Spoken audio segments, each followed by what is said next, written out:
If you look at any given list of the best people to ever live, it's a safe bet that Mother Teresa is probably on there.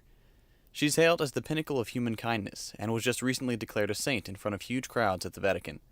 With all this buzz surrounding the world's favorite missionary, what better time than now to think about one important question? Does she deserve the world's love and admiration?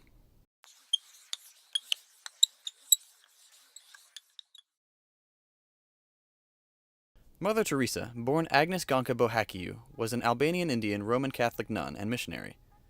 She was the recipient of many honors, including the Nobel Peace Prize. Most of us were probably taught that she was a kind-spirited missionary who aided the sick and organized charity work.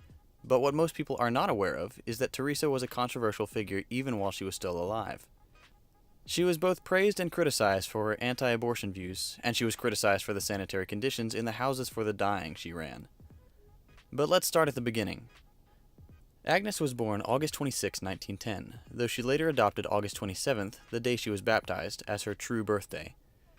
From an early age, she was fascinated by the lives of missionaries, and by age 12, she had made up her mind that she would one day join them.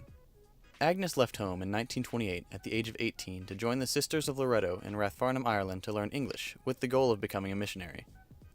Agnes took her first vows as a nun on May 24, 1931, in Darjeeling, near the Himalayan mountains where she learned Bengali and taught at St. Teresa's School, a schoolhouse near her convent. At that time, she chose to be named after Thérèse de Lisieux, the patron saint of missionaries. But because that was apparently a popular name at that particular convent, she opted for the Spanish spelling of Teresa. She took her solemn vows on May 14, 1937, while serving as a teacher at the Loreto Convent in eastern Calcutta. There she served for almost 20 years, and in 1944 was appointed head mistress.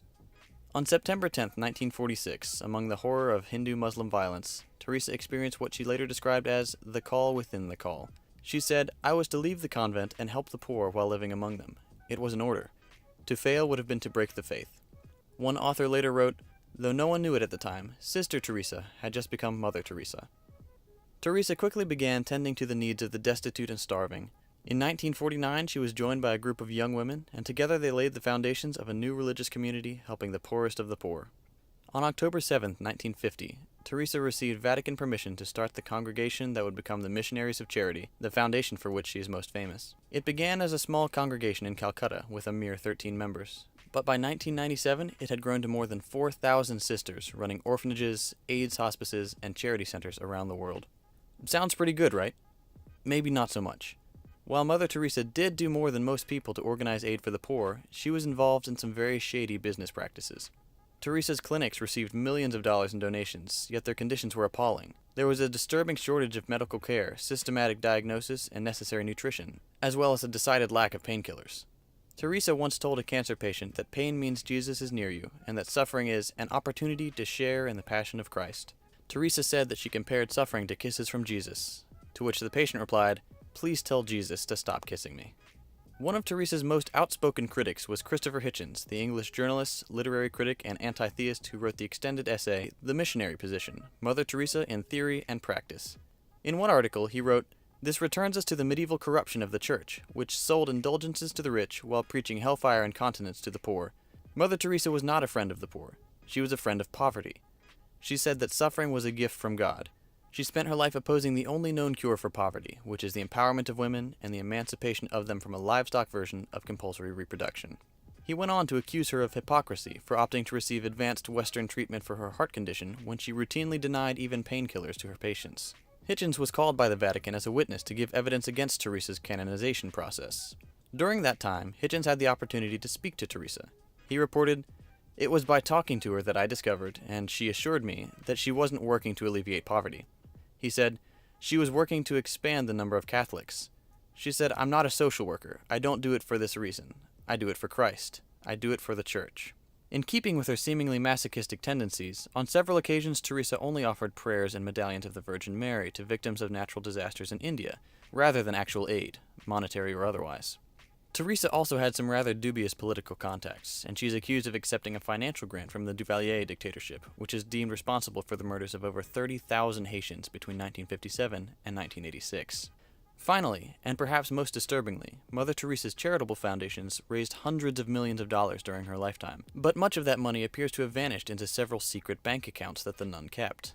This is the money that was supposed to fund proper care for the poor and the sick. The most likely explanation is that Teresa, over the course of her life, siphoned millions of dollars out of her charities and into the coffers of the Roman Catholic Church. As we saw before, her allegiance was not with the sick, but with the Church. So what should we make of this? Does Teresa deserve her canonization? By Catholic standards, apparently so. She did more to spread Catholicism than many, many others. However, it was at the expense of the health, comfort, and humanity of her patients. Her hospitals became known as houses of the dying, where she and her sisters would baptize the ailing without their consent or understanding. They were out to make converts, not save lives. If someone got a roof over their head in the process, well, that's great PR. She opposed abortion and birth control in one of the most cripplingly overpopulated countries on Earth, thereby ensuring the vicious cycle of poverty continued. Without this image that the world seems to have crafted for her, it's clear that Teresa was simply not a humanitarian, nor did she claim to be. Her first and only goal was to further the kingdom of God, something that many people, unfortunately, seem to applaud. All this being said, Teresa's legacy is not all bad.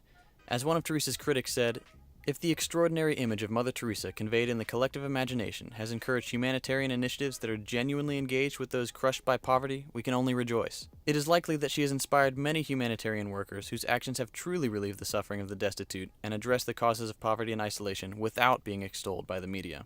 Hopefully the next time an enterprising nun shows up to save the day, we'll have some higher standards and end up with a saint that truly deserves the title.